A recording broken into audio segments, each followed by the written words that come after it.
Hey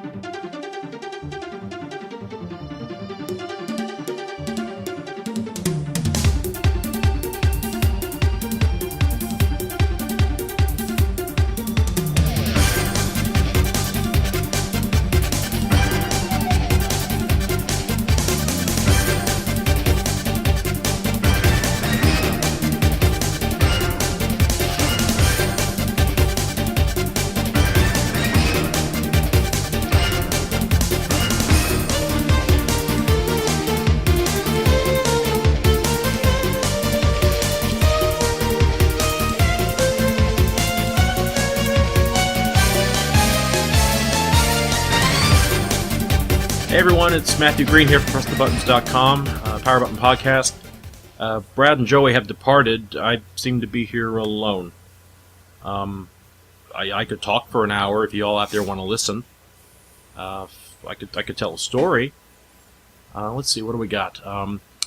It was the day of the Lake Winnipesaukee Hot Dish Jamboree. Matt, I'm here. I've been Blake! Here. Dude, I've been here the whole time.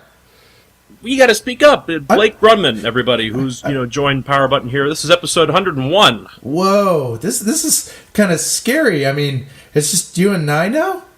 Just for now, yeah. Oh, jeez, this is crazy. Well, thank you very much for involving me in your show. I am super excited. Actually, it was one of those where I need to get away from those EvilCast guys every once in a while. I mean, I got to put up with the verbal abuse and all the yelling and screaming and. Chris? You will be treated better here, Blake. Really? I promise you. Yes. Really? On this show, the show lasts about an hour instead of like 8 hours. Ooh, yummy. And we generally only have one, maybe two topics. No kidding. Yeah. Dude, are there cookies? There can be. Ooh. All right, I'm in. Let's do this. All right. Yes. Well, I'm going to throw you into the deep end of the pool because you had the idea for the topic this week. Ah, crap. Well. Hey, yeah. You signed on, you wanted cookies, you get this. Well, go for it. Well, first of all, where are my cookies? You give me cookies, and I'll do this as long as you want. I mean, I'll do a 5-hour podcast if you got cookies. I mean, let's be honest. Who doesn't love a good cookie? But no, I was actually kind of inspired by the news events of this weekend because actually, while I was in the process of moving into my new house, a guy in the games industry by the name of Phil Fish, who you guys might know as the creator of the Fez series, he kind of went off the deep end in a big bad way. And, this is a guy who has been very outspoken in the games industry. I mean, he is out there in all of the message boards, all of the forums, running his mouth all the time on Twitter. And he just said straight up, you guys win. I'm through.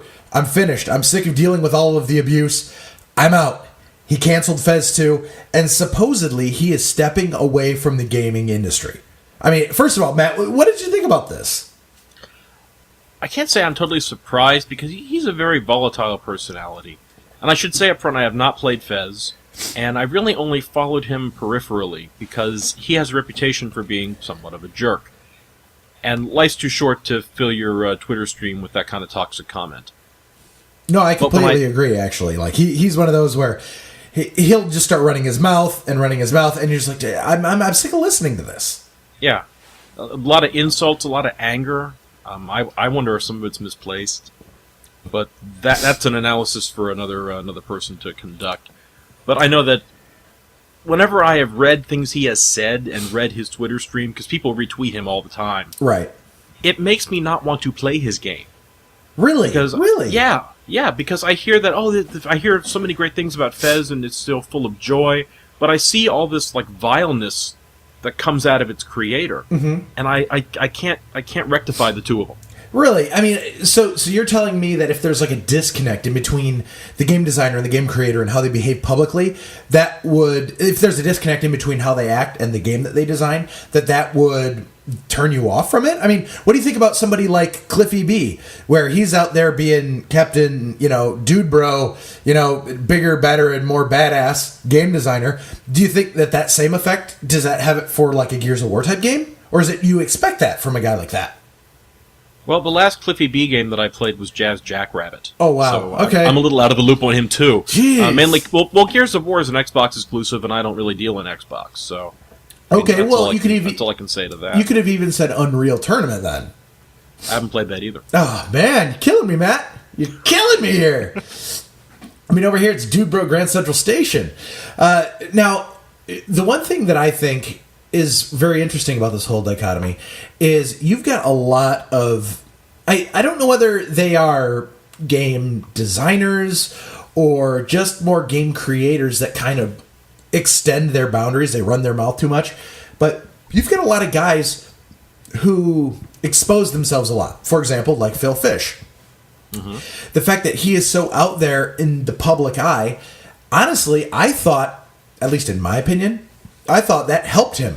Because, you know, the old phrase, any news is good news. Or any press is good press. I mean, whether it's bad news or good news, you got your name in the media. Wouldn't that help advertise your game more? Well, here's what I wonder about Phil Fish. His Twitter icon is Andy Kaufman. And sometimes I wonder if all of his antics are just a Kaufman-level type attempt at stirring up just activity in his name. The old thank you very much. Not even that. If you remember the kind of... I don't want to call them pranks or even really stunts. Just the kind of material that Kaufman did by trade was to make the audience angry and make the audience hate him. Right, exactly. And it was like part entertainment, part like art installation almost. Yeah, and it was performance art in some respects. Like he was trying to get an emotional response from his audience as much as he was trying to make them laugh or, you know, make them cry or however he was willing to interact with that group. And actually what's funny is that's why when this Phil Fish account originally popped up, people thought it was a fake. Like they're like, we're being trolled by somebody because there's no way Phil Fish would be this stupid or would be this outspoken or would run his mouth this much. But sure enough, I mean, here we are. Yeah, here we are. Now, honestly, I thought with him being out there, whether it be running his mouth or not, that actually he was still helping hawk his game, you know, peripherally at least, because he's got his name on everybody else's lips, and they're just like, okay, here's a guy who they're giving credence to what he's saying. So I would think that would almost give more credibility to his game. Because you don't sit there and talk about somebody who made the worst game ever. You're not having conversations about what his opinions were on game design. Yeah. Which is why I also wonder if this whole I've canceled Fez 2 and gone home shtick is just to get everybody talking about Fez 2. And then in a couple of days he'll pop back up and say, okay, I've been convinced or I've had second thoughts and... You know, it's back on again, but now we've all talked about it for a couple of days. It's in our memories. It's in our minds. We're more likely to pay attention to it when it comes up again. Right. It's on the tip of your tongue, which does make sense. And who's to say that also doesn't add an additional bit of goodwill for him when he announces it, says, yeah, you know what? I'm sorry, guys. You know what? Maybe we are making it. He also then has a huge audience of people that go, yay, the game's still coming out after all. People who are actually fans of his work. So, I mean, it's kind of a mixed bag. And you've got other guys who are out there in the media a lot, like, say, your Dennis Dyax. This is a guy who, he's gotten himself banned from GAF because he's so badly behaved in public forums. I mean, are you familiar with some of the stuff that he's pulled? Why don't you give us a summary? Okay. First of all, I'm going to swear here, so I'm sorry. But he went on a forum and he was banned from GAF from calling a fan a retarded fucktard. Like this is the kind of behavior that this is a lead designer in a AAA game from a Microsoft game studio was doing this on NeoGAF. It's like you really should expect some professionalism from people in that position, at least in my opinion. If you are appearing anywhere in the last 6 months at that point within a Microsoft keynote address for one of your games that's an exclusive to the platform, you shouldn't be behaving like that in any public forum whatsoever. And this is the kind of crap that he's pulling. Then he goes on and he does his spurt on the it wasn't even Weekend Confirmed, it was the One Up Yours podcast about the one console future and goes on this crazy rant and then proceeds to spend months trying to defend this idea, which ironically is actually kind of coming true now with all of the consoles going like very PC-like. But that doesn't change the fact that this guy, he really exposed himself. He put himself out there. And now, for the most part, people don't even give him any credibility whatsoever because they know he's an idiot. And so, I mean, really, at that point, you're not helping your studio at all. Like, to the point that when they were talking about the newest Kickstarter project that they were doing, the Shadows of the Eternals. From what I heard, there were 3 cuts of that trailer that they actually had, and one of them that they did that they actually did like testing it in front of audiences didn't have Dyak in it at all, and that was the highest performing test. I'm not surprised. I mean, there comes a point where people need to know when to stop talking. Right. And the old open mouth yeah. insert foot. Yeah, they just keep digging themselves deeper. And, Dyak goes on and on and on, and it's not helping his cause or his projects any. At least Phil Fish, when he said, "I'm done, I'm out," he stopped talking. Yeah, but then at the same time... For now. Yeah, exactly. That's the thing. When you've got to have that disclaimer, the "for now" on there, I mean, really, is that really doing you much of a favor at all? Depends on how long he stops talking. I guess. I guess if we never hear from him again in a public forum, maybe he wins, if that's what he wants. But do you think that's what he wants? I mean, it sounds... Well, did you see his last tweet? His last tweet before he completely dropped off of Twitter? Which was, "By the way, see ya, suckers. Oh, and did you look? I'm currently trending on Twitter." And then disappears. I think that was kind of very telling. It's like, oh, wow, okay, maybe this was just an attention play from a jerk. Mm-hmm. I mean, it's sad that that's the case, but that's what seems to have happened here. Well, the popular convention of the internet teaches everybody that the best way to get attention is to be a jerk. And that goes, it even goes beyond the internet. It goes to the reality TV shows of the world. And anywhere where people want attention and want to be famous, you'll find somebody advising them to be a complete jerk. Yep, so a lot of repugnant people, honestly. Yeah, that's what it comes down to. That's exactly what it comes down to, because it gets people talking. And the people who crave that kind of attention don't care if they're being talked about in a positive light or a negative light. They just want to be talked about. Mm-hmm. That's true. And negative comments are a lot easier to draw than positive ones. No, you are 100% correct. And I mean, really, when you That's a very positive comment, and I think No. And, yeah, thank you. But at the same time, you've got other guys who are out there, and honestly, they should probably have the PR muzzle on them. Like, for example, look at a guy like David Jaffe. Now, you're more familiar with him from the PlayStation side of things. Yeah. I mean, this is a guy who, again, is very outspoken. He has even went so far as to speak out against franchises that he helped found. God of War 2 and 3, he actually was going out on podcasts and saying, well, here's what I like, but here's what I didn't like about the game. This is from the original lead designer and the creator of the franchise. I mean, do you really have a place to be doing that in public forums? He's certainly entitled to his opinion, because obviously this was his original creation that other people are shepherding now. But I also think when you give up control of something and hand it off to the next guy, it's unprofessional to bash what they've done in a public space, because how do you compare? It's like, well, I could have done it better if I had made the sequel. Well, you chose. He didn't. You didn't. He didn't say. He wasn't quite like that. Well, no, I'm exaggerating for comedic effect. Right. Hopefully, you understand what I mean. No. I do follow where you're coming from, but I mean, as I'm sitting here listening to this whole scenario, and I see Jaffe sitting here talking about this. Well, at the same time, what game was he releasing at the time that he was talking about God of War? He was releasing a game Calling All Cars, like. The polar opposite. The furthest you could possibly get from a God of War game, he's making like a cartoony racing arcade game. I mean, that's one of those where I just kind of sit there and I scratch my head. And I'm going, I mean, did you not like what you were doing before? I mean, did you decide you wanted to do something different? And if you're going to go that far opposite of what you had been working on, it's almost like you should just keep your mouth shut, because obviously you had no desire to be involved with this project, so you really shouldn't be throwing your opinion at us. Well, I don't know about that. Maybe he did the big God of War thing and decided it wasn't for him and wanted to go smaller. I don't know the backstory. Okay, this is a guy who had previously also created the Twisted Metal franchise. So, I mean, he has 2 new franchises that he created, that he birthed, that did not exist before he was involved in any way, shape, or form. But at the same time, people are paying attention to what he says, because unlike a Dennis Dyack type person, this is a guy who does have a lot of credibility. He's got a track record, and he's made a lot of solid games. So if you're going to sit there and talk garbage about the game series that you previously helped create, I just think, like, as a professional courtesy, maybe you should just keep it to yourself. I think we're past the days of professional courtesy. Really? I mean, well, if you look at comparable, talented, creative people in other art fields, in the world of movies or music or books or television, a lot of them talk smack about each other. Well, I mean, unless you're Michael Bay, everybody talks smack about Michael Bay.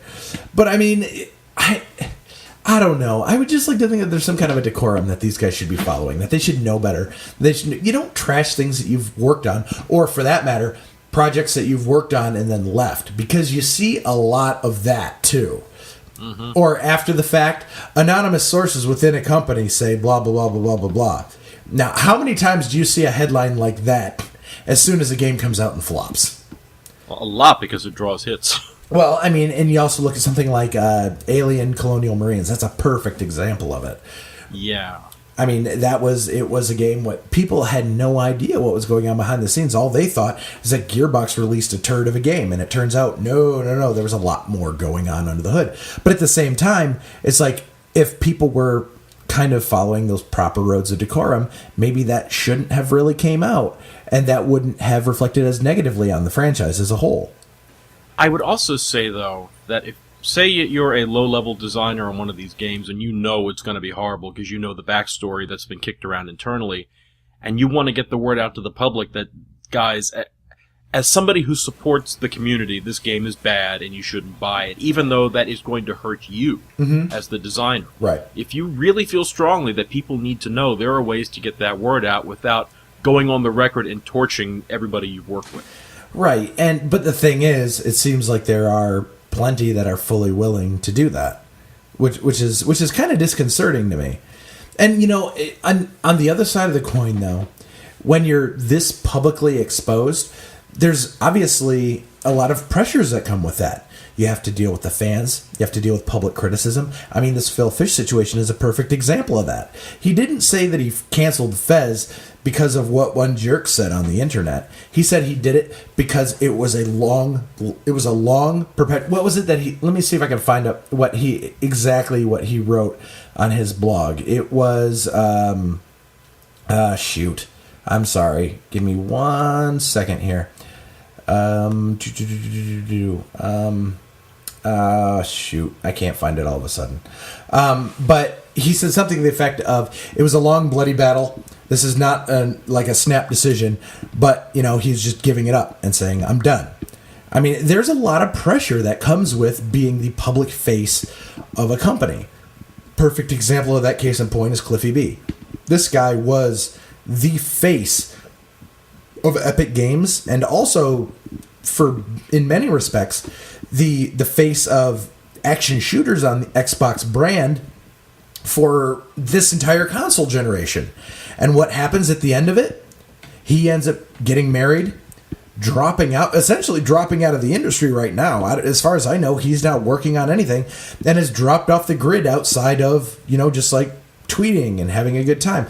Do you think that might have had something to do with just a lot of the pressures from being that public face? It's possible. I mean, some people cannot handle that level of pressure. Or if they think they can, they find that after so many years, it just wears them down. Which in his case, it was 20 years. Yeah. Well, here's my other thought, though. I don't fault him for basically stepping out of the industry, getting married, and going off and pursuing his other life's dreams and goals. Uh-huh. I mean, a lot of people, they get into this business and they don't have an exit plan. Yeah. They wind up trapped making sequel after sequel after sequel that they no longer want to make, but don't know what else to do. Which he did with the Gears of War franchise. That's exactly what happened to him. He had worked on 3 Gears of War games in the expanse of 7 years. I mean, there comes a point where you want to, or actually 4 Gears of War games in 7 years. So he's like, I'm good. I'm out. I don't need this anymore. I mean, if there are other things he wants to do with his life, then more power to him. He created things that people love. Yep. They're not going away. They're not being taken away. And who's to say he won't come back one day and do something different? It's like, look what happened with, and forgive me because I'm not that familiar with the names, the 2 BioWare guys? The doctors. The doctors. Dr. Greg and Greg Zychek and I can't think of the other one. But yeah, the doctors. Yes. Who left to... aren't they doing beer now? One of them is. Greg Zychek is the one. He's actually doing a beer blog, and he wants to dedicate himself to brewing beer.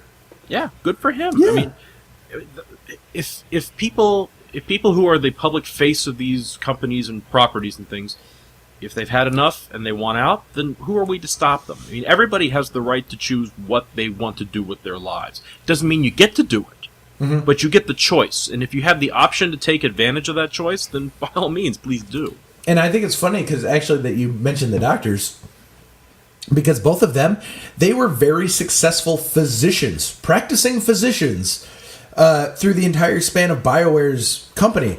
They were doctors before they ever founded BioWare, and they decided that they wanted to do this because it was something they felt passionate about.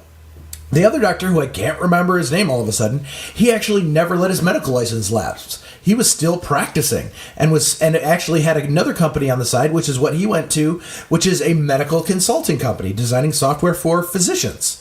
So, I mean, like, they had other passion projects that they wanted to do. And you know what? That's awesome that they were able to make enough money to do it. But at the same time, look at BioWare now. They just seem like they're kind of floating out there. They don't really have a public face. They don't really have somebody who's willing to step up and say, hey, look at our company. Here's what we're working on. And I would say that hurts them. Well, if there's a need for that, then somebody will arise to that role. It takes time. And maybe they do flounder a bit until they figure it out. Well, I mean, you could also look at Epic Games being another one of those cases. Cliffy B, he's away. I mean, you haven't heard squat from Epic Games outside of Mike Capps. And then guess what? Mike Capps, he leaves the company. So, I mean, it's just like situation after situation where companies get burned because they put a lot of stock into their creators and kind of let them be the public faces. And then when they leave, these guys are hosed. Because, yes, they are obviously not the one person who's working on this game. But when your public face leaves, I would almost say that kind of reflects negatively on your company as a whole. Wouldn't you say so? It can. I don't think it has to. Well, I mean, Epic Games is another perfect example where you saw a lot of high-profile departures right there in a quick span of time. Like you had, the guy who was the Adrian, who was the head of People Could Fly for a long time. He leaves the company. And then Cliffy B leaves the company. Then Mike Capps leaves the company. Those are the three. That was two of the top game designers, and then the CEO of the company, all leaving within a 6-month span. Well, there is a difference between saying that, okay, our people have accomplished what they wanted to do in this business and are going on to pursue their other passions, and then you have the rats are leaving the Titanic. So that's true. Which is it? Is what it comes down to. And again, it all depends on how the exits are portrayed. Uh-huh. If you get people that if you have the public face, as you say, step up and say, "Hey, I've had a great run here, but I'm leaving to brew beer or make donuts or do whatever it is I really want to do." Mm-hmm. That looks like, okay, my work here is done, and off into the night they go. Right. If they just disappear off the face of the earth, of course they don't owe anybody an explanation, but sure. If they just up and they're gone, or they flame out with a profanity-laden rant and take their ball and go home, that reflects negatively, yes. Yeah. That's exactly right. And no, I think you are spot on with that.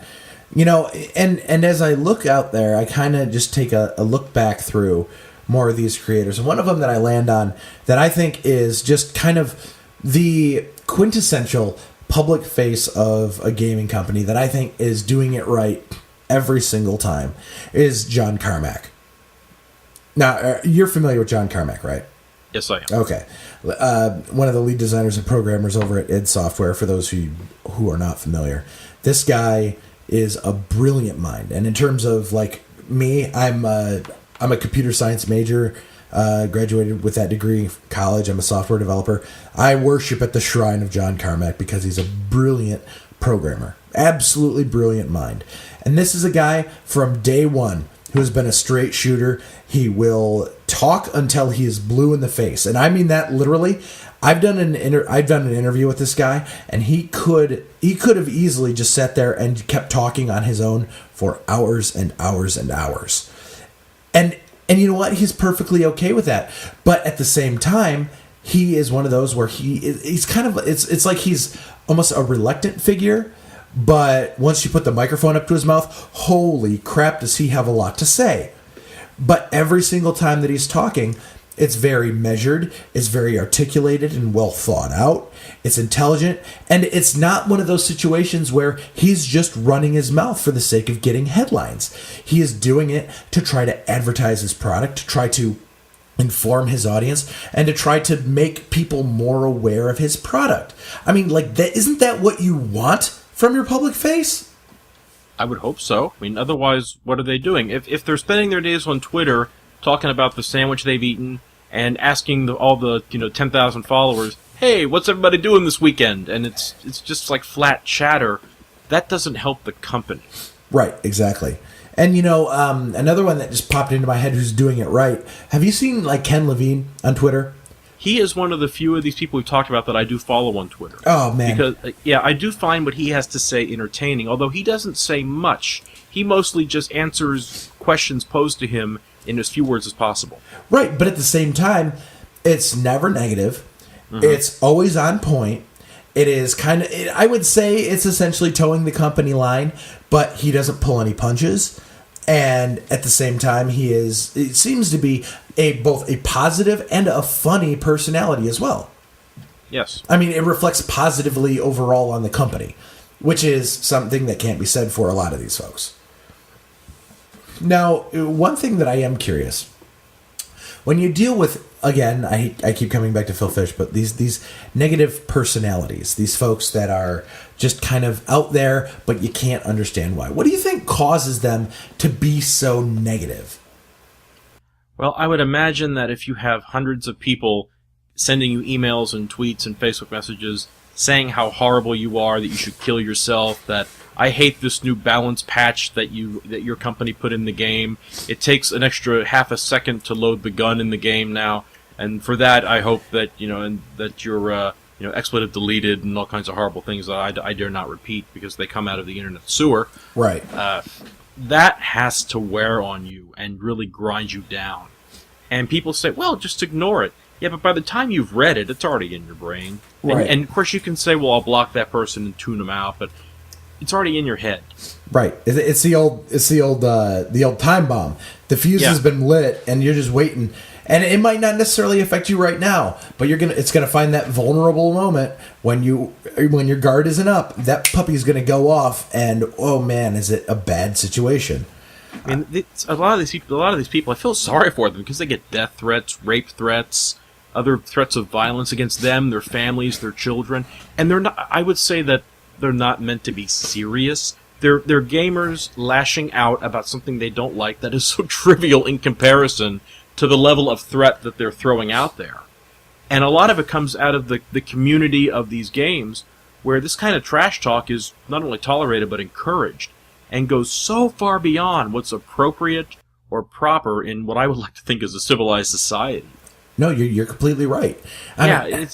The situation I think that you were kind of alluding to was Activision kind of speaking out against their audience because the most recent patch that they released to the Call of Duty games, they nerfed a couple of weapons and slowed down running and something like that. And there were actually fans writing letters and emails to the company threatening to kill members of the development staff. Is that kind of what you were getting at? That is exactly what I was going at. Now, I mean, like, when you hear things like that, first of all, I mean, yes, like you said, it's easy to say, oh, well, don't worry about it. It's a bunch of stupid kids.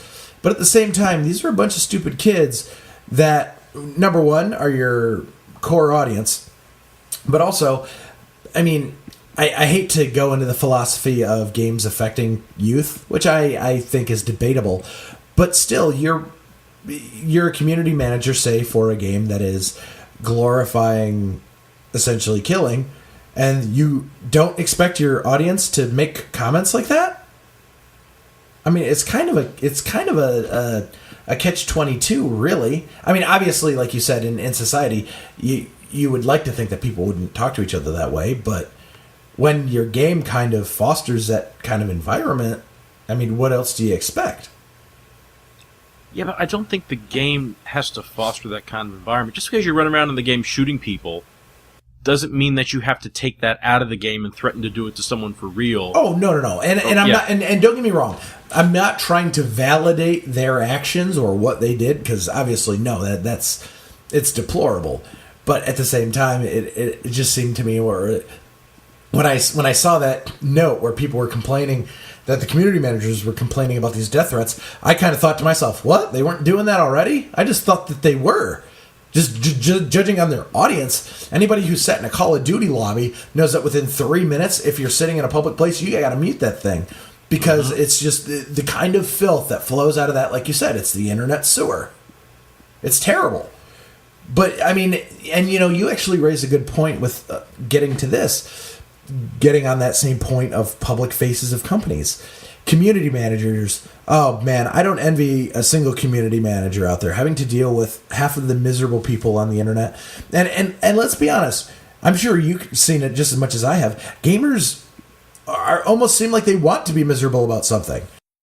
For some reason, people in the community love to really complain about the least little thing. Oh yeah. And for something that is supposed to be so much fun that we play for entertainment, there's a lot of negativity around it. And I have trouble reconciling that. How have we come to this point? And yet, yes, there are things about the games that I play that I don't like. Sure. I would never threaten the designer over them, and I may complain about it online and just say, look, this needs to be changed, or this was a bad decision.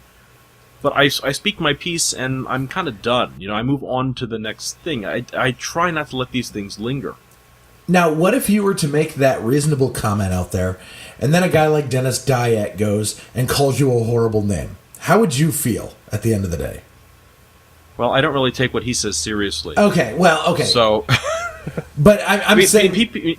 Well, I've had comments come up on my own articles, which is obviously a smaller scale, that have said some nasty things. Sure. Well, honestly, kind of writing on the internet, it's somewhat implied. Honestly, I click submit and never look in the comments unless I actually ask for comments in the article. Yeah.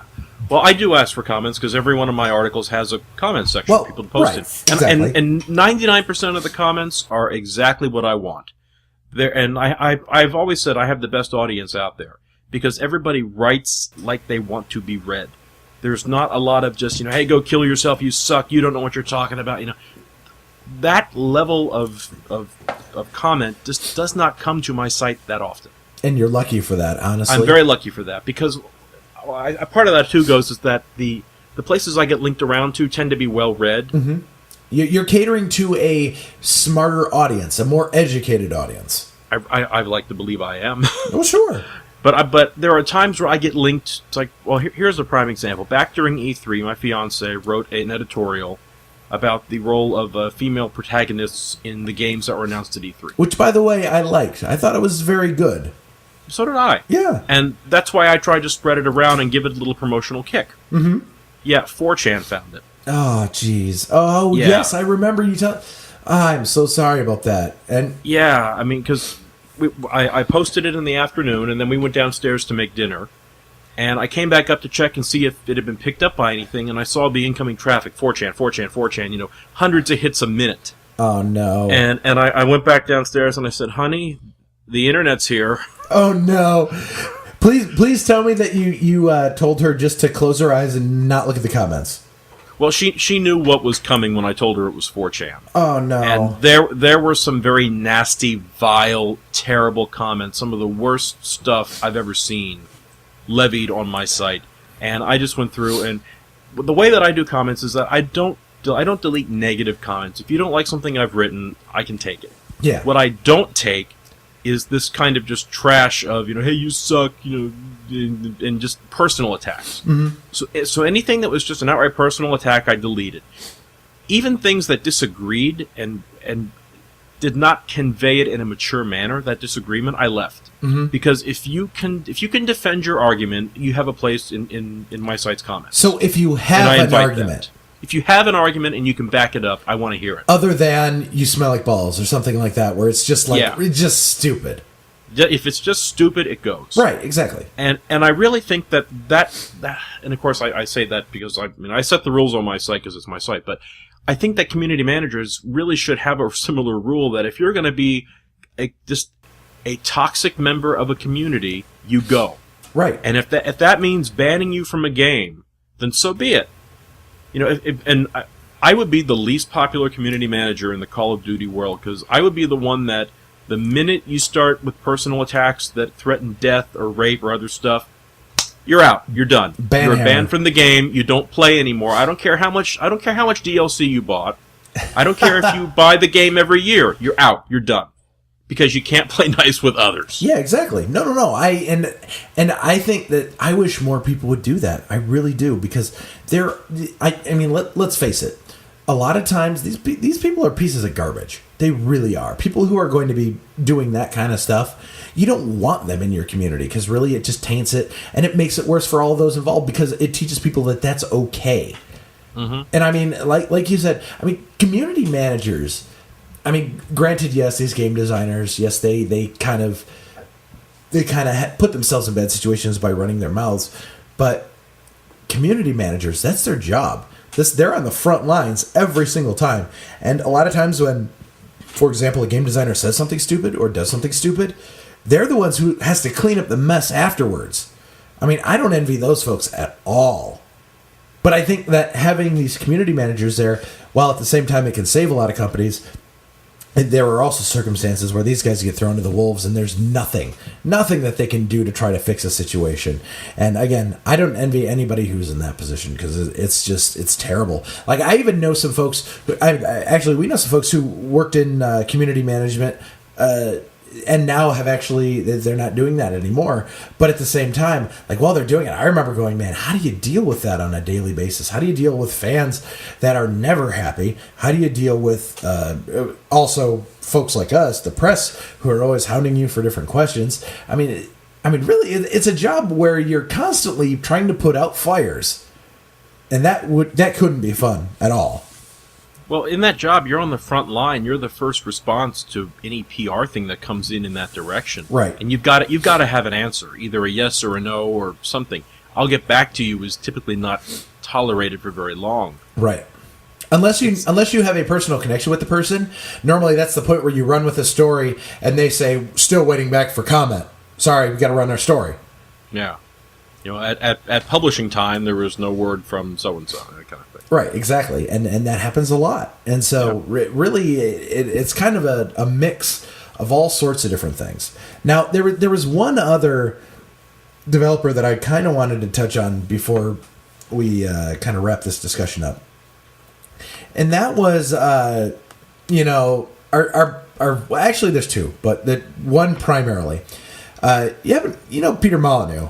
This is a guy who will continually, time after time, promise the sun, moon, and stars with every freaking game he releases. And never once has this guy ever delivered what he said he was going to deliver in game form.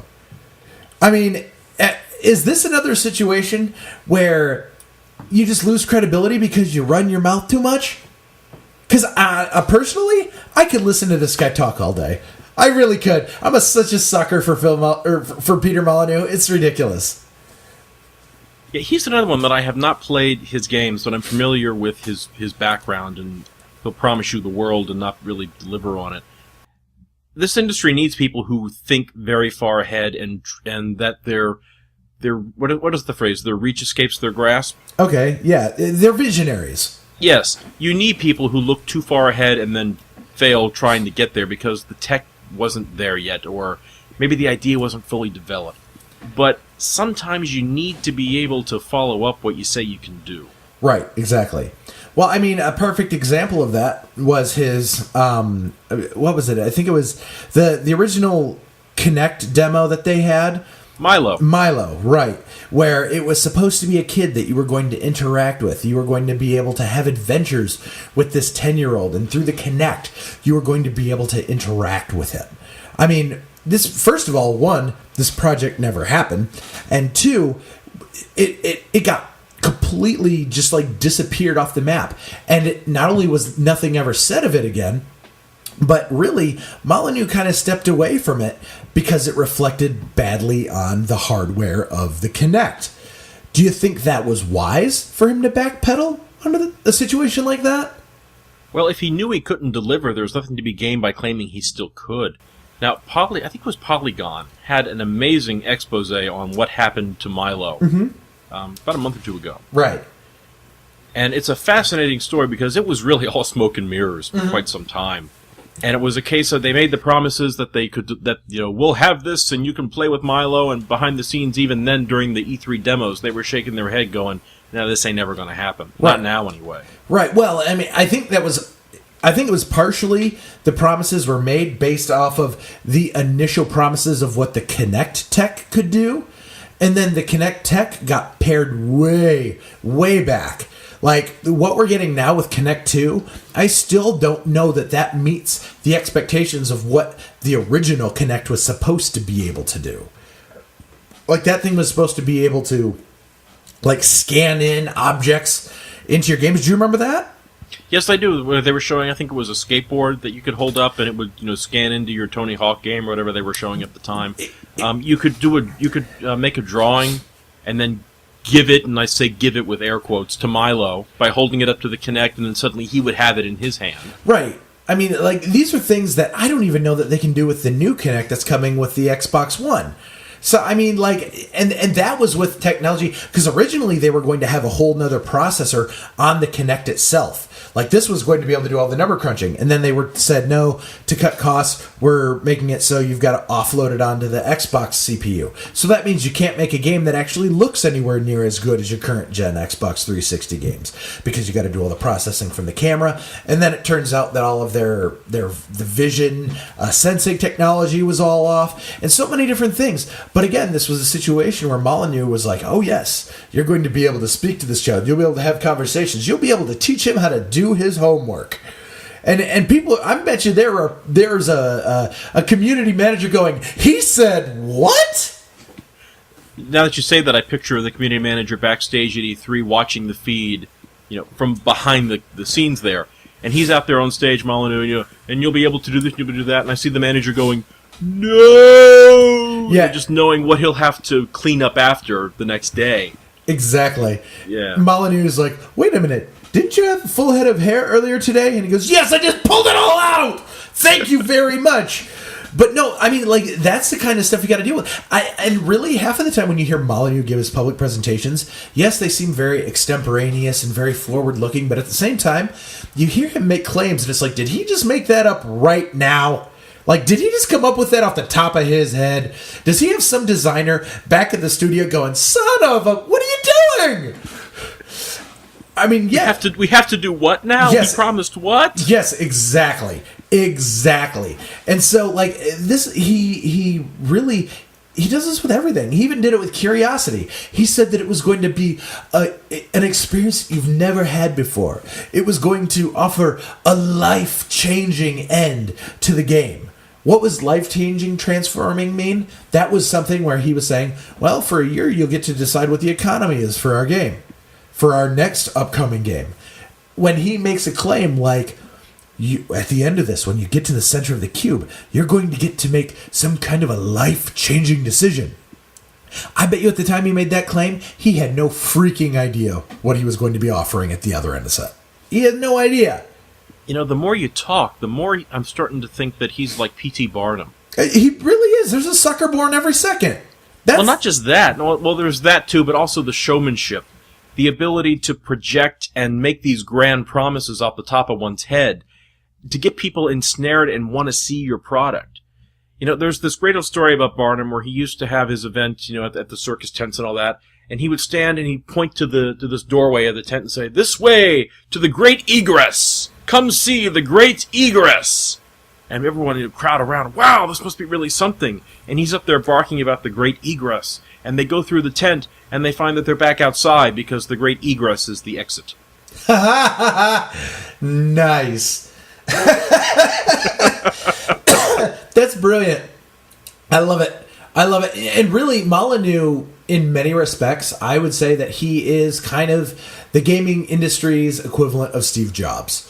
He could sell ice to Eskimos. He could really sell anything. And the sad part is, I can only think of one other person that is like that for me. Peter Moore. He's another one where he could read the dictionary to me all day long, and I would, for some reason, find it so charismatic and entertaining and compelling that I would just sit there, pull up a chair, and watch eating popcorn. Him and Peter Molyneux, those guys, I could just listen to them talk about, and in many cases, about total ridiculous bullcrap all day long. But you know what? I think that's what endears them so much to the public. Where you've got other people, they kind of go to the extreme and they alienate themselves. I mean, really, I think the one thing that can be learned from all of this is that when game creators expose themselves this much publicly, they set themselves up for a wide variety of different criticisms. I mean, you got to think about it. Molyneux, again, running his mouth like this, making all these crazy promises. You got to believe that there have been countless people that have called him out on it, yet you don't see him calling somebody a horrible name on a message board once they've said, hey, what the hell? It takes a certain level of class to pull off that, I don't want to say routine, but to be able to do what he does and do it effectively and not piss everybody off in a way that makes them angry. I mean, you may look back at his work and think, man, he overpromised and didn't deliver on a single damn thing he said he would do. But do you really get that kind of raging anger that some of these other people get directed at them? No, you really don't. I mean, really, I think he's one of those, and I know this sounds horrible, but I'm going to say it anyway. I've seen a lot of situations where if you are like somebody who is very forward-looking, and a lot of times, if you can speak with a very interesting accent, the Brits especially, these guys, I mean, a lot of people, if they can charm the pants off of you, I think that's half of the battle. If they are charming, amusing personalities, that's what will endear them to their audience, regardless of whether they're filling them full of crap or not.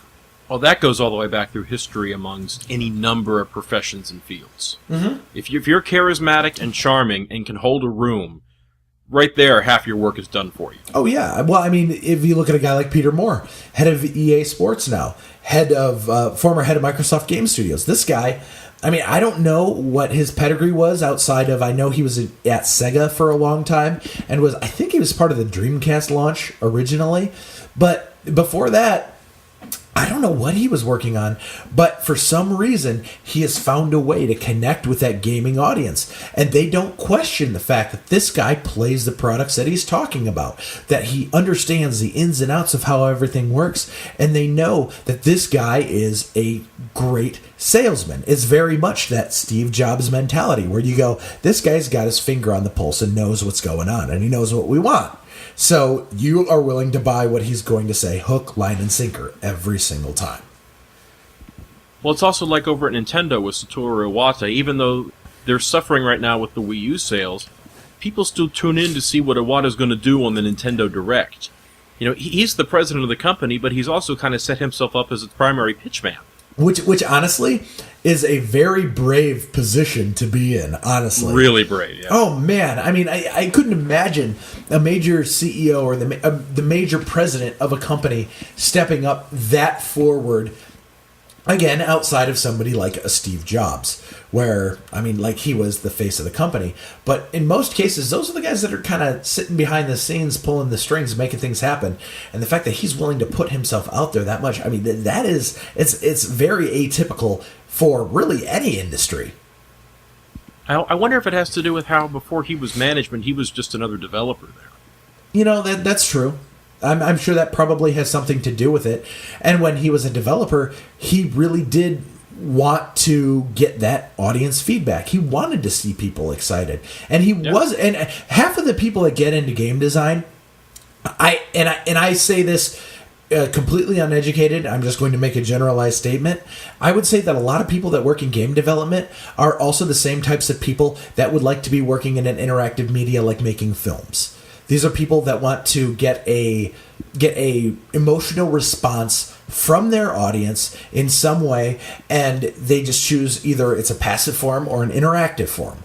And in gaming, you're going down that interactive road. So they're still showmen. They still want to get that reaction from the audience. They still crave the interaction with the group. And so him being willing to do that, I mean, that's a perfect step in the right direction for them. Oh, you're exactly right, and there's a lot of crossover there. You get movie directors who are now getting their feet into games. Mm-hmm.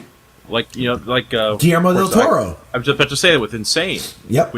Is that still happening? THQ obviously is gone, but did somebody else pick that up? I don't know. I'm assuming that's probably dead. At least I think it is, because I don't remember hearing about anybody optioning the rights to that. So honestly, I'm not sure. I'd have to look. But then you also have a case where, say, the writer for Ratchet and Clank has gone on to Hollywood now and is selling movie scripts. Well, I mean, honestly, the Ratchet and Clank scripts are just hilarious. So really, it made perfectly good sense to me. And also, you look at a lot of the products that were created by like a studio like Insomniac. Those are, I would say, in terms of presentation, those are about as film-like as the games industry gets. They're very well written. They're very cinematic. They have very good action scenes and things like that. The only difference is you get to play it. Mm-hmm. Excuse my voice there. I kind of hiccuped. But I mean, like you said, it seems like a natural transition back and forth between the two mediums. It's just a matter of, honestly, you work in games. That seems like a whole lot more work. Wouldn't you think so? Depends on what you do in that work. You know, if you're the one doing the 3D computer modeling of a giant robot... Okay, well, yeah. I mean, does it go to ILM or does it go into the game engine?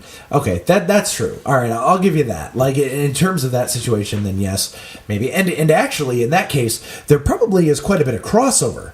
Like, when you see things like the Star Trek game, the Star Trek game supposedly used a lot of assets from the film. Like, they took their actual printouts, their schematics, their art assets that they used in the film and were using them in the game.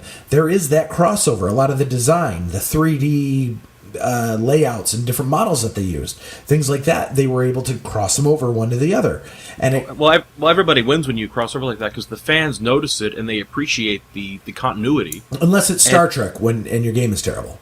Well, that aside. Yeah. Sorry, go ahead. And of course, behind the scenes, they like it because it saves them doing extra work. Mm-hmm. That's true. And sometimes that extra communication goes a long way, especially when they're trying to churn out like crappy movie-inspired games. Because, I mean, and that happens a lot anymore, where you can see, oh, wow, okay, so this is a game that just came out, but, it looks a lot like another game that this studio has produced. Huh. I wonder what happened there. And you find out that this was originally supposed to be a sequel to their last game. They just reskinned it and released it as a new title. I mean, that happens. That happens a lot. And I deal a lot with iOS when I'm writing for 148 apps. And you would not believe the amount of games that you see that with. Like the new Superman game that just came out on iOS. What's the new Guillermo del Toro movie that just came out? Pacific Rim. Yeah, Pacific Rim. The Pacific Rim game on iOS. I mean, all these games are based off of the Unreal Engine, but really it looks like, okay, so we just took that same game, slapped a new skins, new art assets in there, and sent it right back out the door. And so, I mean, that happens a lot too. Wow, we got way off the rails. How did that happen? It's going to happen a lot on this show. Okay, good. I'm sorry, because I tend to do this a lot, and so I'm hoping this isn't just me. No, this is acceptable. This is the kind of thing we do here. Topics go from thing to thing to thing, and it's okay. All right, good. I'm glad to hear that. But the rule is, though, when it's time to wrap it up, you got to bring it back around. All right, well, guess what? I have one more situation then. You guys remember Richard Garriott? I mean, this is a guy who has been involved in games for a long time. The Ultima franchise, especially the Ultima franchise. Also did Tabula Rasa, otherwise known as Lord British. This is a guy who has been involved in lots of different game designs. Now, he actually has went on the record, when we're talking about guys who overexpose themselves, he went on the record and actually said publicly earlier this year that most game designers really suck. Them's fighting words. Yeah, exactly. Now, when you're talking about overexposing yourself, that's one thing when you're speaking to your audience. But when you are calling out your peers in the field and just saying, hey, guess what, guys? Y'all suck. I mean, what place is there for any of that in this industry? You'd like to think people in this industry are above that, but in every industry, very few people tend to be anymore. And I realize that everything I say tonight seems to sound negative in some way, and I don't mean to be that way, but there's just a lot of negativity out there everywhere in the world. Right. And the internet seems to bring that out in people. And it's sad. I wish something could be done about it. Well, there is something that can be done with it. You need to do what IGN did, and like heavily bring the ban hammer down on your comment section. That helps a lot. Did you hear about this? What they did?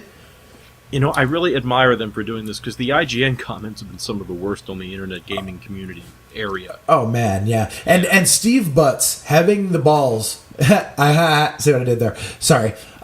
Steve Butts having the fortitude to actually say, guess what, guys? We see that this is getting out of control. We're going to deal with it, and we're bringing down the ban hammer because we cannot tolerate this.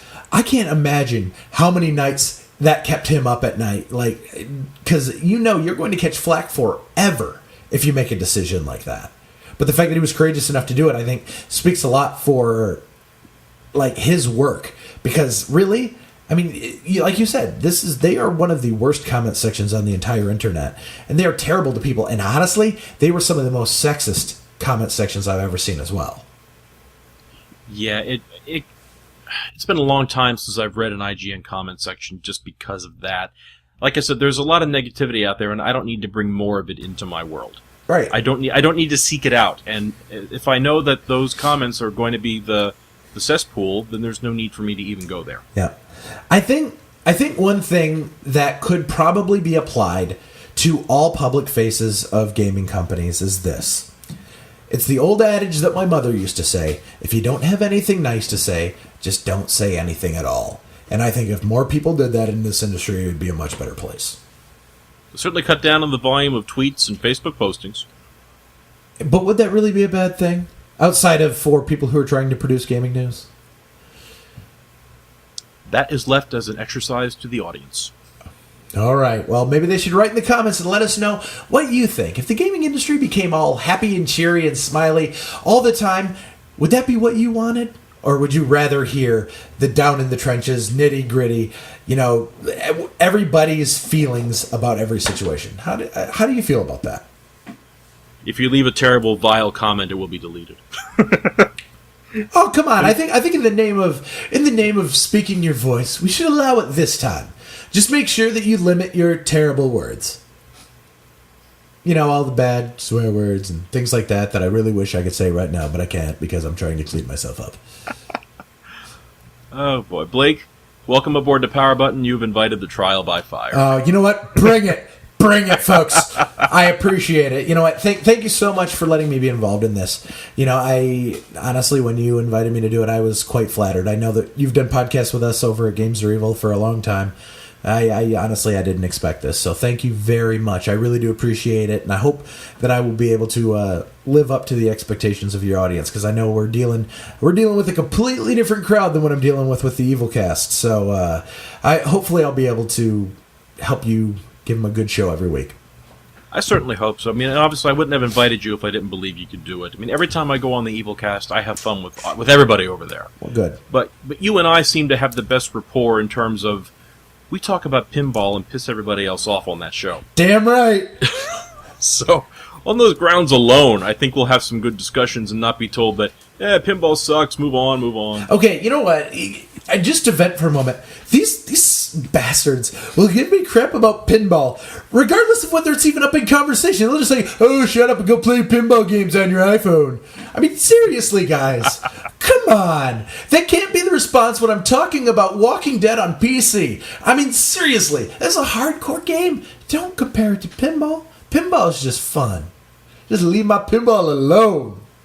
You know, you missed out, Blake, because this weekend down here in Florida was the GameWarp event. Oh, nice. Yes, this was the arcade and pinball show for the Florida area. Yeah. Did you go with Brad to this guy? Yes. Okay. And I saw a Super Mario pinball table. Yes, that was there. That was amazingly fun. It was there last year, but it was it's always nice to see it again. I love that table. I really got to play the Avengers table, the X-Men table.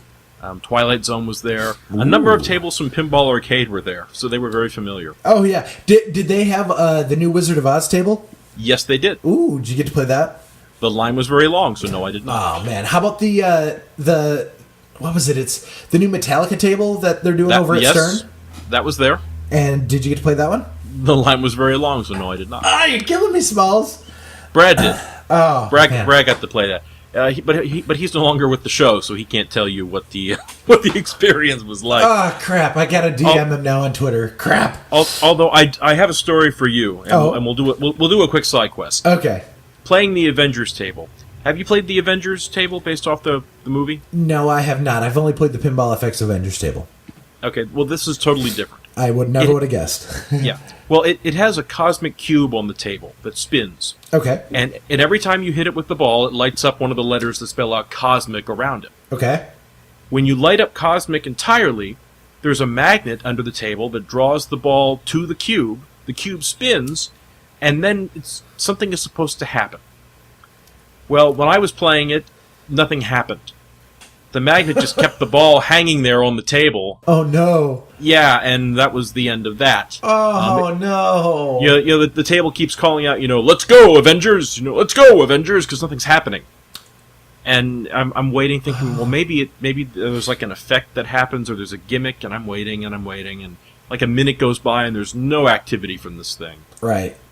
And I think, well, I guess it's just not my day. So I'm about to walk away, and the machine buzzes. And I turn back, and on the video display on the background, it actually comes up and it says pinball missing. Right. And then it triggered some kind of insane 8-ball multi-ball. Like, it took every ball that it had in the machine and dumped them all on the table at once. Freaking fantastic. And the table was not capable of tracking that much activity. Because it was just going crazy with multipliers and things lighting up and everything spinning. I mean, it's a better result than what should have happened when I hit the cube. Well, it sounds to me like it was probably something built in for like their debug mode for like when an attendant call would have came up.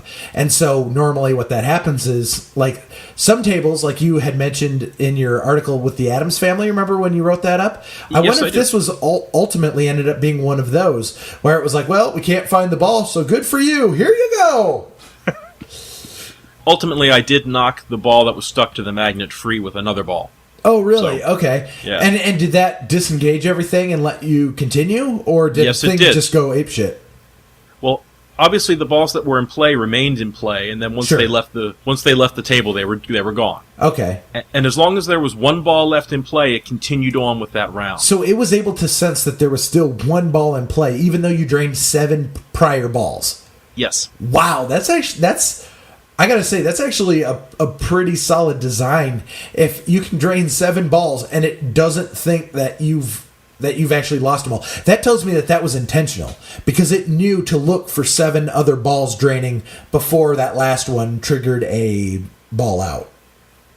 I mean, it may not have been 8. It was a lot, because obviously I couldn't count them as they were flying all over the place. I may have double counted, but to my eye, it looked like there were 8 flying around. Well, whatever it is, that had to have been intentional from a programming side, because it would had to have known to count however many were going to come out in a ball out. So I don't think that was any kind of a malfunction, other than like the whole it actually keeping your ball stuck inside of the cube. Yeah. That's still really cool, though. Because a year ago, there was a twister table at the Southern Pinball Festival that had a similar gimmick where the magnet would grab the ball, and that's actually how it would lock the ball, is the magnet would be in the twister, in the tornado.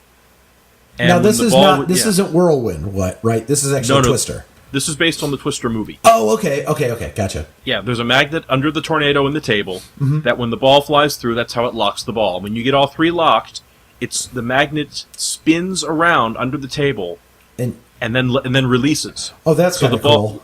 Yeah, the balls all go flying off in different directions. So I kind of thought something like that might happen with the Cosmic Cube, but it didn't do anything. So I'm still curious what is supposed to happen. This is when YouTube I never is your did friend. find out. YouTube Yeah, I gotta is look that your up. friend. Yeah, no, that's pretty cool. And I've been debating whether I should ask my wife if I can go to the Chicago Pinball Festival this year.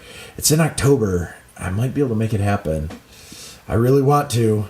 You really should, because they're a lot of fun. The next one for us is the Southern Pinball Festival in November. Oh, man. See, and I even know somebody up in Chicago that I could shack up with for the weekend. But it's just I don't know if I can justify sneaking away for a weekend. Because if I were to go, there's the one-day tickets. If I were going to go, I would do the full 3-day pass. Take work off on Friday. Spend 3 days playing pinball tables. Oh, man, it would be nirvana. The one here, the GameWarp thing, was open from 11 to midnight, and if you brought one of the tables or the arcade machines that were in the show, or you paid extra, you could stay after hours till 2 in the morning play. Now, when you say 11 to midnight, you mean 11 a.m. to midnight?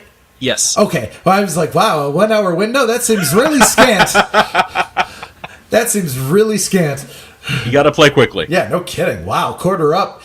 3 quarters and you're all set for the week. Oh, man. No, that would be a lot of fun. I really want to go do one of those festivals eventually, but I need a pinball table here. Now, I will say, did you happen to see the new the V-Cabs table that they had at PAX? I think it was. No, what is that? It is. It was one that they're partnering with Zen Studios, and it is a virtual pinball cabinet. And it has a TV turned on its side on the inside of it. And then the whole, then there's a second TV that acts as the back glass. And it actually ties into, in this case, it ties into Pinball FX 2 on PC. And it's a PC under the hood. And you're playing pinball on that table virtually. That is awesome. Yes, and they have their own software as well, where they have 100 and some odd tables that they bundle with it as well. But the trick is the table, and it is in a full cabinet. It looks like a real pinball table in all respects, and you're actually looking down through glass at a monitor under the glass. So I mean, really, it's like looking down at a pinball table, but that model is $5,000. Yeah, but you buy that, and essentially, as long as people are producing virtual pinball tables, you could continue playing new tables forever. Well, now, you say that they partnered with Zen Studios? Yes, they did. Did you get the Zen tables and put them into this machine? No. They actually have that already. It's built into their engine. They actually in their first release that they had for Zen Pinball on PC after the game was originally released, the first update added in side tilting of the monitor and back glass support. So you could even build one of these units on your own if you wanted to. That's really impressive. In fact, if I'm not mistaken, the guys who do the V-Cabs actually originally have some of their blueprints and prototypes online, so you can actually acquire all of the hardware that they use to build it themselves, and you could build it on your own, I think. So, I mean, it's pretty cool. The only difference is, the $5,000 model, it actually has a gyroscopic sensor that will sense if you're trying to bump the machine, and it will respond accordingly in the game. Versus they have another model that I think is a $3,000 model that doesn't respond to bumping. So it's pretty slick. Like when I saw it, I was just like, oh, I want it. I went to my wife, can I get it? Can I get it? Can I get it? And she goes, do you still want to buy a house? I'm like, not anymore. We can live in the pinball machine. I was like, honey, there's enough room under the pinball table for all of us. When it rains, it'll be fine. We'll be able to stay dry. It'll be fantastic. And then we can play it when it's not raining. I just picture a pinball table set up in the middle of a vacant lot. No, under an overpass. Under an overpass. I've got a little cardboard laid down under it. It's like my little shanty, except I play pinball on it all day. It's amazing.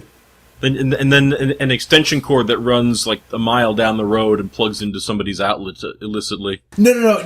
Well, that or I could have it connected up to a recumbent bike where my bike is, or picture my wife sitting there pedaling as fast as she can while I'm trying to play pinball. Honey, the screen's fading. Pedal a little faster.